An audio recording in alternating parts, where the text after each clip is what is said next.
السلام علیکم ورحمۃ اللہ وبرکاتہ۔ بسم اللہ الرحمن الرحیم۔ ماں باپ کو تکلیف دینے کی سزا۔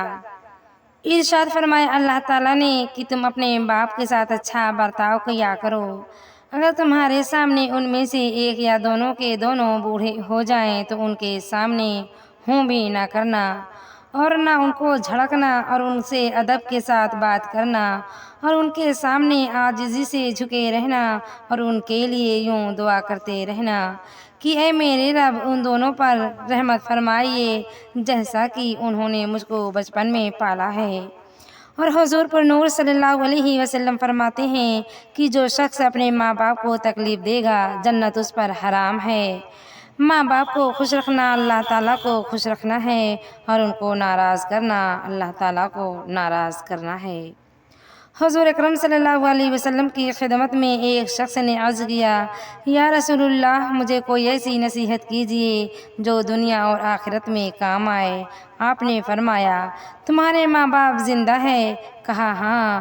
حضور صلی اللہ علیہ وسلم نے فرمایا، تم ان کی خدمت کیا کرو، ان کو ایک لقمہ کھلانے کے بدلے تم کو جنت میں ایک محل ملے گا۔ ایک اور شخص نے عرض کیا، یا رسول اللہ میں اپنی ماں کی خدمت بھی کرتا ہوں، روٹی کپڑا بھی دیتا ہوں، مگر وہ مجھ سے لڑتی رہتی ہے، اب جو آپ کا حکم ہو وہ کروں۔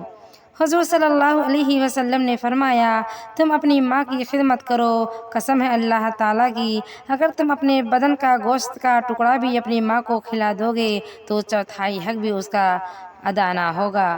کیا تم کو معلوم نہیں کہ جنت ماں اور باپ کے قدموں کے نیچے ہے؟ ماں باپ کا یہ مرتبہ سن کر اس شخص نے رو کر کہا، یا رسول اللہ آپ سچ فرماتے ہیں، قسم ہے مجھ کو اس خدا کی جس نے آپ کو سچا رسول بنایا ہے، اب میں ماں کی خوب تابع داری کروں گا۔ پس وہ اپنی ماں کے پاس آیا اور اس کے پاؤں چوم کر کہا، اماں جان مجھ کو اللہ کے رسول نے یہی حکم دیا ہے کہ اپنی ماں کی خدمت کر اور اس کو راضی رکھ۔ ماں نے خوش ہو کر بیٹے کو گلے سے لگایا اور اللہ و رسول کی تعریف کی۔